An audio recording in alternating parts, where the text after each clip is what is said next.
Muchas gracias por acompañarnos nuevamente en Visión de Vida. En esta ocasión nos encontramos en el Centro de Geociencias de la Universidad Nacional Autónoma de México, Campus Juriquilla, con su directora, la doctora Lucía Capra, a quien verdaderamente agradecemos su tiempo, que es tan valioso, su talento, su dedicación para llevar a este centro a uno de los mejores niveles que se puede encontrar en la ciencia en América Latina. Muchas gracias. No, muchas gracias por la invitación. Para mí es un gusto estar aquí el día de hoy con ustedes y platicar acerca del centro y de otras cosas. Gracias, Lucía. Claro, sí. Doctora Lucía Capra, usted es de Milán, Italia. Sí. ¿Y qué hizo México de bueno para que usted viniera a vivir a México? Fue todo por el azar, pero estoy muy satisfecha por eso.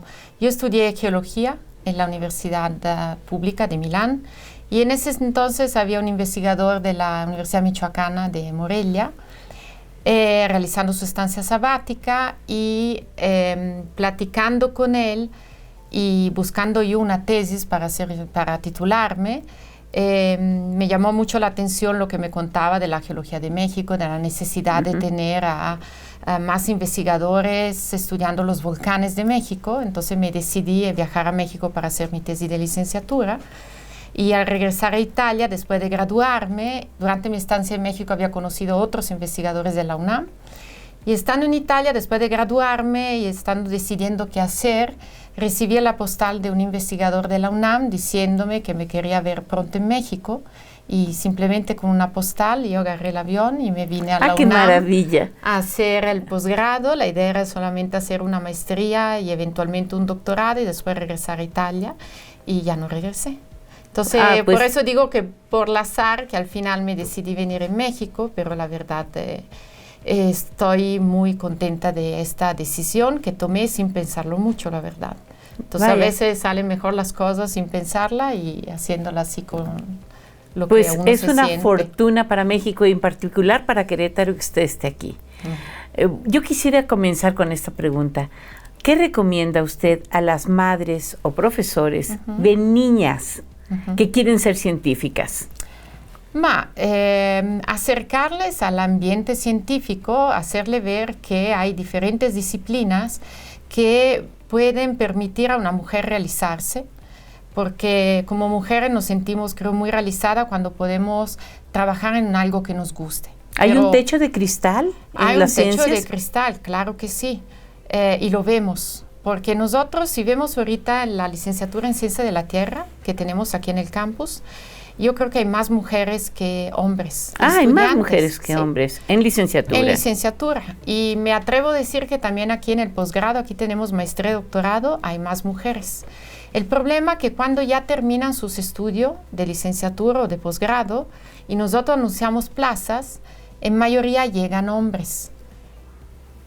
Como que el techo de cristal a solicitar, como que el techo de cristal ya no está tanto en la posibilidad que una persona pueda ingresar a una cierta carrera, sino que después que uno termina la carrera, en impulsar a las mujeres que sigan con lo que han decidido estudiar. Porque para estudiar carrera científica ahorita yo creo que ya no hay un techo de cristal. ¡Qué maravilla! Son todas buenas noticias. Pero hay algo que detiene después de una mujer que termina quizás el doctorado y entra en una dinámica más familiar que le impide un poco decidir, bueno, quiero seguir adelante con mi carrera. Pero para prepararse yo veo, y también en otras disciplinas, que han incrementado mucho las mujeres y gracias, yo creo, a diferentes programas que se han hecho y que nosotros, por ejemplo, apoyamos desde el nivel de escuela primaria con talleres de ciencia. ¡Qué maravilla! Para que las niñas puedan aprender y conocer otros estilos de vida y otras oportunidades para crecer. Usted ha participado también en la edición de libros para niños y jóvenes. Algunos han publicado, por ejemplo, por el Fondo de Cultura Económica. Sí, yo tengo un libro en el Fondo de Cultura Económica que es sobre volcanes para público en general. y que también se ha utilizado para hacer concursos de cuentos y etcétera. Pero aquí en el Centro de Geociencia tenemos un programa de libros de experimento simple para entender una tierra complicada que ha realizado una investigadora aquí del centro, a través de los cuales se diseñan talleres que se llevan a cabo en escuela primaria, secundaria y hasta preparatoria, en donde con materiales que cualquiera pueda tener en la casa puede hacer experimento para entender, por ejemplo, para los niños por qué hay el arco iris o por qué los objetos se atraen o cuestiones más sofisticadas de energía, electricidad, etcétera. Pero hemos trabajado y seguimos trabajando en esos talleres para acercar a los niños y niñas a la ciencia desde temprana edad. Maravilloso. Hace años leí un libro, una novela del escritor chileno Alberto Fuguet, que se llama Las películas de mi vida. El protagonista es un sismólogo. Y me llamó mucho la atención que este personaje va caminando por la calle viendo las grietas en el pavimento. Y con ello estudiando el movimiento de las placas tectónicas y de alguna forma preparándose, o sea, haciendo un mapa de las posibilidades de terremotos o de movimientos sísmicos.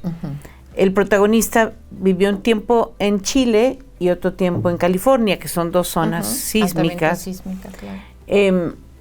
En Querétaro no tenemos tanto problema todavía, pero ustedes estudian, entre otras disciplinas, sismología.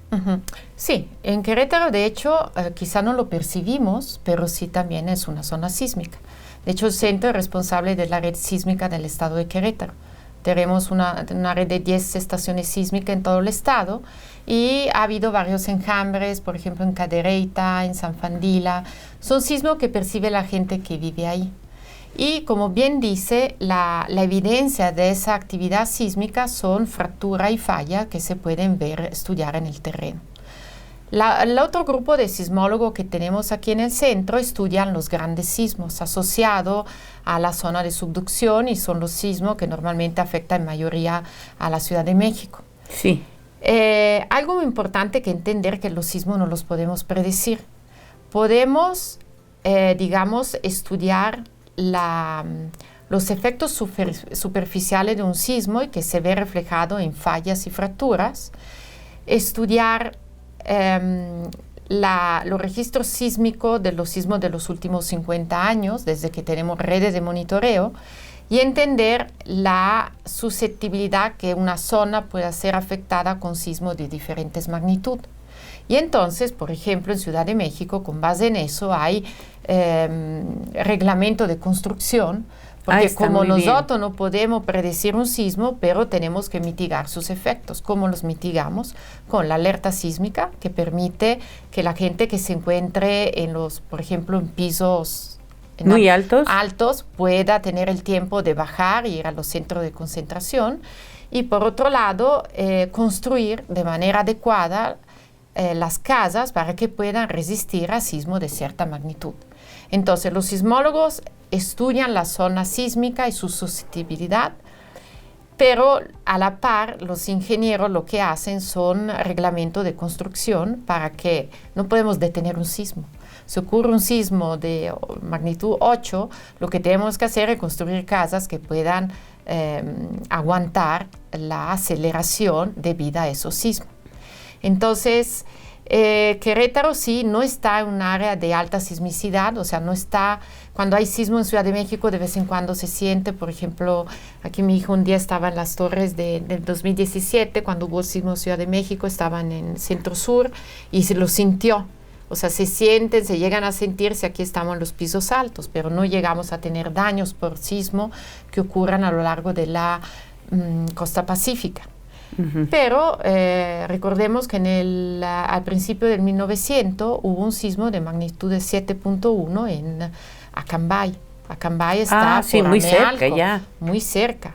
Y en ese momento sí hubo muchos daños en las poblaciones que estaban ahí cerca de la zona de ruptura. Cuando hay un sismo se rompe la corteza. Entonces, donde ocurre sismo y se rompe la corteza es donde hay mayor daños. En el principio del 900 la densidad poblacional era mucho más baja respecto a ahorita. Entonces, que ocurra el mismo sismo en la misma zona ahorita, los daños serían todavía mucho mayores.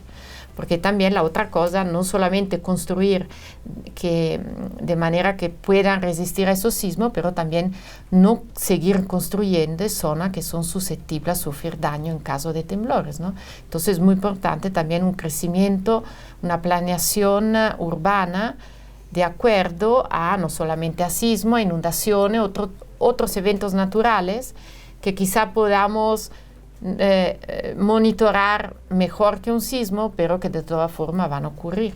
Ya. Entonces, otra, hidrología. Exacto. Estamos en una zona que ha sufrido una sequía ya prolongada, que nos afecta en todos sentidos, en el campo y también en la calidad de vida de una ciudad que cada vez recibe más población. Exacto. Población que se baña cada día y que utiliza, no sé, 6, 8 litros por persona por baño, por no hablar de todas las demás necesidades de una casa. Sí. ¿Qué podemos hacer, doctora, con respecto del manejo del agua? Muchas cosas podemos hacer. Como bien dice, el clima está cambiando, entonces hay zonas que van a recibir más agua por la lluvia y otras zonas donde, como nosotros, vamos a recibir menos en las siguientes temporadas de lluvia. Entonces, por parte de la población es un uso, ¿cómo se dice? Consciente del agua. Sí. Y entonces lo que podríamos hacer es implementar sistemas de captura de lluvia. Ajá. O sea, en general, recursos naturales como el agua, la energía, sobre todo el agua y la energía, deberíamos de, como comunidad, cada quien tratar de encontrar la forma de mejorar su uso y consumo. Entonces, en cuanto a agua y energía, lo que puede hacer es captura de agua de lluvia en la casa y uso, por ejemplo, de paneles solares para la energía. Muy bien. Calentadores solares para el agua caliente. Esos son nosotros como individuo. Tratemos de consumir menos agua y tratemos de recabarlas de las fuentes naturales que podemos obtener en nuestro hogar. Por otro lado, tenemos que conservar las áreas naturales que captan esa agua. Ya, que sean esponjas. Exacto. Entonces, si nosotros, otra vez, seguimos construyendo y creciendo de forma urbana, estamos quitando área de captación del agua de lluvia en un sistema natural, porque una cuenca recibe el agua de lluvia, esta agua de lluvia se infiltra y va a surtir el acuífero del agua subterránea.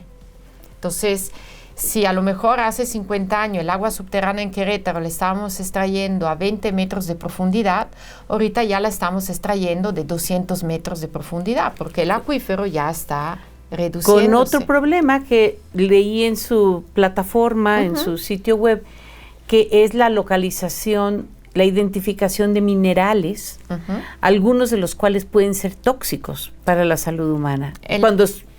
Claro, porque estamos yendo a extraer aguas que a lo mejor se acumularon hasta hace miles de años. Entonces, el agua no es que llueva, se infiltra en el suelo y luego llega al acuífero. Se tarda cientos de años para poder llegar a la zona de recarga. Entonces, más profundamente extraemos el agua, estamos extrayendo agua que se ha acumulado hace miles de años y que además ha tenido un tiempo de residencia bastante prolongado y ha podido como que absorbir metales u otros tipos de elementos de la roca en donde se almacena esa agua. Entonces, sí, la calidad de aguas profundas es completamente diferente de aguas de la porción superficial de los acuíferos, ¿no? Sí. Otra de sus áreas es la vulcanología. Sí. El estudio de los volcanes en este país de volcanes. Leía yo en su página de ustedes que más del 50% del territorio de México... Son rocas volcánicas, sí, claro. Nosotros tenemos... en la actualidad se considera que México tiene alrededor de 14 volcanes activos. La mayoría de ellos están en estado de quietud. Eso significa que los que ahorita tienen una manifestación activa son el volcán Popocatépetl, el volcán de Colima y el volcán de Chichón, en Chiapas. Hay otros volcanes, como el Pico de Orizaba, por ejemplo, que es el volcán más alto de México, que todavía tiene un glaciar, que se activa aun cuando ahorita no tenga ninguna fumarola, porque esos volcanes se consideran activos y han tenido una actividad en los últimos 10.000 años. Por ejemplo, la erupción del volcán Chichón en 1982 sorprendió a todos, inclusive a los vulcanólogos.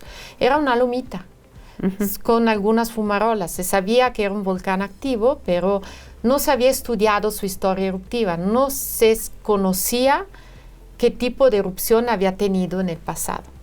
Entonces, de repente hizo erupción, murieron más de 2.000 personas, pero ¿por qué? Nadie había estudiado su historia pasada. Como usted va con el doctor y le dice en su familia que hay gente que sufre diabetes, presión alta. Nosotros con los volcanes hacemos lo mismo. Vamos a campo para ver en el pasado qué tipo de actividad tuvieron. Y con base en eso sabemos, en el caso que vuelva a hacer erupción, cuál va a ser su tipo de erupción, efusiva, explosiva, hasta dónde pueden llegar los depósitos.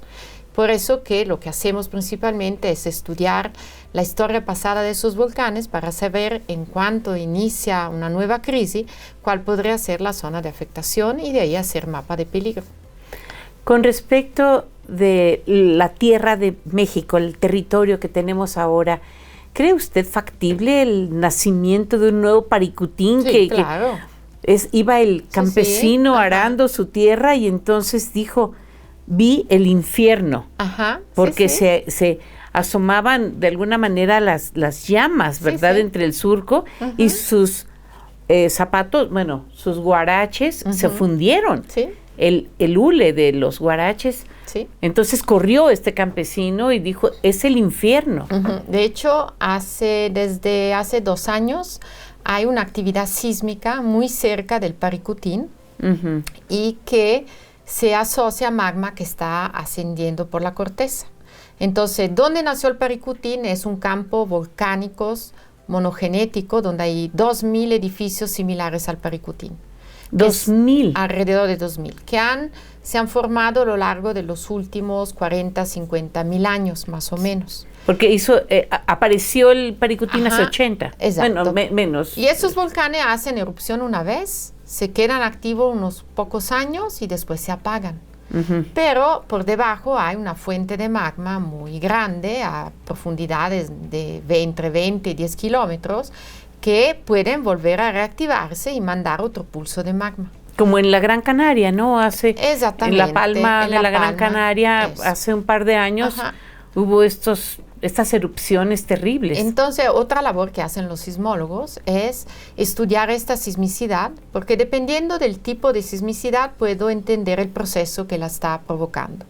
Entonces, esos sismos que están ocurriendo cerca del Paricutín aparentemente es porque hay una pluma de magma que está volviendo a romper la corteza. Entonces, si rompo la corteza hay un sismo y está subiendo a la superficie.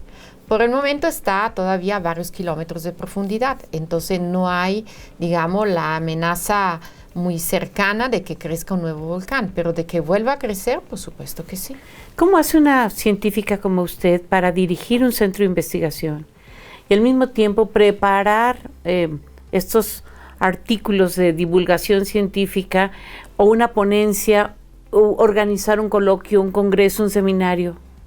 Bueno, importante. El día tiene 24 horas. Sí, tener un buen grupo de trabajo. Y también yo colaboro con otros investigadores y tengo varios estudiantes. Entonces, desde la parte administrativa tengo un buen grupo de trabajo que logramos con una buena organización impulsar actividades como Centro de Geociencia. Y esa ahorita como directora son mis actividades principales, pero yo mantengo la investigación con el apoyo de mis estudiantes para poder realizar mis proyectos en México y tengo colaboraciones también en otras partes del mundo. ¿Cuántos estudiantes, profesores o investigadores están en el Centro de Geociencia? En el centro ahorita somos 60 académicos, son 40 investigadores y 21 técnicos académicos porque tenemos 20 laboratorios, entonces hay un importante grupo de técnicos que realizan todas las labores técnicas en los laboratorios. Estudiante, tenemos alrededor de 60 estudiantes a nivel de posgrado, entre maestría y doctorado. Somos sede del posgrado en Ciencia de la Tierra. Y licenciatura, varios van y vienen porque toman cursos o realizan sus tesis, pero al año yo creo que tenemos entre 20 y 30 estudiantes de licenciatura que atienden aquí al centro para realizar sus proyectos de prácticas escolares o servicio social. Tenemos varias actividades con ellos. Si una escuela primaria, secundaria, quisiera traer a sus estudiantes, sí, ¿es posible? Claro, tenemos un programa de visitas de puertas abiertas una vez al mes. Entonces, si entran en nuestra página web, pueden encontrar ahí la liga para apuntarse. Y tenemos cada año el evento que se llama la Semana de la Tierra, que es en el mes de abril. El 22 de abril se festeja a nivel mundial el Día de la Tierra. Y esa semana, normalmente, alrededor de esa fecha, realizamos a lo largo de toda la semana talleres. Invitamos estudiantes desde primaria, secundaria, de escuelas del municipio de Querétaro, y también han venido de otros municipios de Querétaro para pasar aquí el día con nosotros, realizando talleres, asistiendo a charlas. Y eso en el mes de abril igual. Yo creo que en 1 o 2 semanas ya va a estar las fechas en la página. Nosotros normalmente mandamos la invitación a las escuelas. En muchos de los casos pagamos el transporte para que puedan asistir. ¡Ay, qué maravilla! Además, ustedes hacen un trabajo que abarca todo Centroamérica, y su labor ha sido reflejada en Nueva Zelanda y en muchos otros países del mundo. Sí, sí, tenemos colaboraciones porque ciertos fenómenos naturales que se verifican o que se han verificado en el pasado geológico de nuestro país son únicos en el mundo. Entonces, por eso tenemos muchas colaboraciones, por ejemplo, con Japón, para la parte de sismicidad o de volcanes, yo creo con Centroamérica, con Italia, con Nueva Zelanda. Entonces, cómo hacer estudios comparativos en cómo se ve en México algún proceso, cómo ocurre un proceso, por ejemplo, cómo ha cambiado el clima en el pasado en México y cómo ha cambiado en el Suramérica, y así poder hacer reconstrucción a nivel global. Por eso participamos mucho en proyectos internacionales de esa índole. Y tienen además, bueno, en el caso de usted, que es nivel 3 del Sistema Nacional de Investigadores, ha publicado cerca de 1000... Ojalá. Como más de 100. Es el centro. El centro ha publicado, yo creo, ya van como más de 2000 productos científicos. Entonces, sí tenemos producción de al año, cada año publicamos toda la comunidad más de 100 productos, que son artículos, que son mapas, libros. Hay diferentes productos científicos. Y usted, además, asesora a estudiantes de posgrado a nivel de sus tesis, revisa tesis. Normalmente los estudiantes de posgrado realizan su tesis en nuestros proyectos de investigación, entonces trabajamos a la par. Repito, la labor que hacen los estudiantes es parte de una investigación que lleva el investigador. O sea, tenemos una relación directa entre lo que hace el estudiante y lo que hacemos nosotros. ¿Cómo se siente usted viviendo en Querétaro? Muy bien. Yo estuve viviendo 11 años en Ciudad de México, después me mudé para acá. Estoy muy contenta. Me gusta. ¿Vive con su familia en Querétaro? Sí, aquí tengo mis hijos, mi esposo, y nos mudamos todos para acá. Sí. ¿Querétaro la recibió bien? Muy bien, sí. Ha crecido demasiado, según yo, pero sí, así es. Somos muchos y de algún lado tenemos que vivir. Pero sí, yo estoy muy contenta viviendo aquí y sobre todo en el Centro de Geociencia trabajando. Es un verdadero placer conocerla. Es un orgullo saber de todos los alcances y logros del equipo comandado por usted, dirigido por usted. Sí, claro. Muchas gracias. Todos estos coloquios, seminarios, tesis, investigaciones, reportes, que además benefician a muchas partes del mundo. Sí, lo que tratamos de hacer es que nada se quede adentro del CGEO, sino que todo lo que hacemos, darlo a conocer. De hecho, hoy en ese momento hay una charla de divulgación en el Centro Cultural que la UNAM tiene en 16 de septiembre, en Querétaro.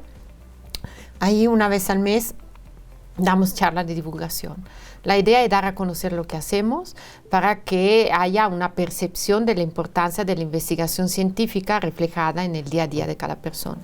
Maravilloso. Y pues muchas felicitaciones. Muchas gracias. Muchas gracias por su tiempo, por su valiosa colaboración con todo lo que se hace aquí en la UNAM Campus Juriquilla. No, muchas gracias. Un gusto. Gracias a todos nuestros compañeros de Radio y Televisión Querétaro y nos vemos en la próxima Visión de Vida.